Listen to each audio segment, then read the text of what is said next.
Assalamualaikum warahmatullahi wabarakatuh.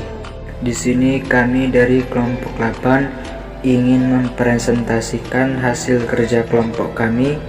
Saya Ahmad Rizky Saputra sebagai moderator dan sebagai pemateri Hasriani Siti Lufiati, Vera Yunida, Putri Mustika, Humairah Novianti.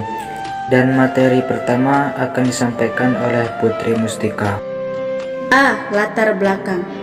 Makalah merupakan salah satu jenis dari karya ilmiah atau karangan ilmiah. Artinya, sebagai karangan ilmiah, makalah memiliki sifat objektif berdasarkan fakta, sistematis, dan logis.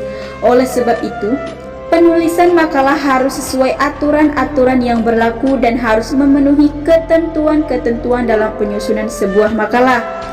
Kadang, membuat seseorang mahasiswa merasa kesulitan dalam pembuatan makalah.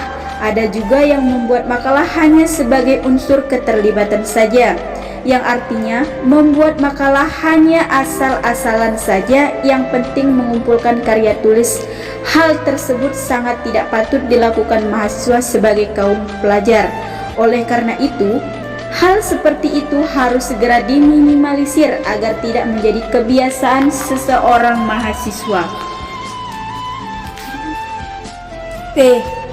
Rumusan masalah. Dalam makalah ini, penulisan merumuskan masalah sebagai berikut. 1. Bagaimana pengertian makalah. 2. Bagaimana karakteristik sebuah masalah. 3. Bagaimana kerangka penulisan sebuah makalah. 4. Bagaimana penulisan sebuah makalah.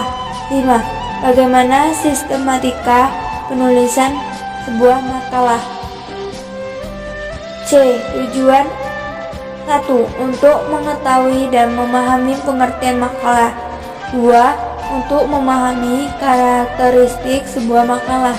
3. Untuk memahami kerangka, teknik, sistematika penulisan sebuah makalah. C. Pengertian makalah. Menurut KBBI, makalah adalah tulisan resmi tentang suatu pokok yang dimaksudkan untuk dibacakan di muka umum dalam suatu persidangan dan yang sering disusun untuk diterbitkan.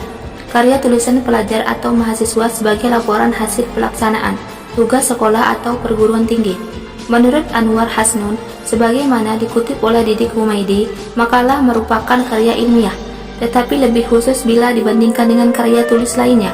Makalah lebih memfokuskan pada karya tulis yang dibacakan di muka umum seperti dalam bentuk diskusi kelas, kelompok, seminar, atau loka karya. D. Pembahasan. Pembahasan makalah merupakan hasil reaksi penulis makalah terhadap tinjauan teoritis disusunnya dan merupakan karya penulis makalah berupa analisis, uraian, deskripsi atau aplikasi, atau kajian teoritis sebelum atau dapat berupa dukungan dan sangkalan terhadap kajian sebelumnya. E. Kesimpulan. Dari masalah yang dibahas di atas dapat diambil kesimpulan bahwa pembuatan makalah harus sesuai dengan kaidah-kaidah yang berlaku, karena makalah merupakan suatu karya tulis ilmiah. Oleh karena itu, pembuatan kerangka makalah harus diperhatikan dengan sekarang, mulai dari pembuatan judul sampai dengan pembuatan daftar pustaka. Makalah yang bagus harus memenuhi semua sifat-sifat dari penulisan karya tulis ilmiah, seperti memiliki sifat objektif, tidak memihak, berdasarkan fakta, sistematis, dan logis. E. Yaitu saran. Dalam membuat makalah yang baik, seorang penulis harus memperhatikan syarat dan ketentuan yang berlaku, yang memenuhi dari sifat-sifat sebuah karya tulis ilmiah berupa makalah, seperti yang disebut di atas. Untuk membuat makalah yang baik, penulis selain harus memperhatikan kerangka makalah yang harus benar, tetapi juga penulis harus memperhatikan apa yang akan dituliskan dalam makalah tersebut agar makalah dapat bermanfaat bagi penulis dan bagi pembacanya.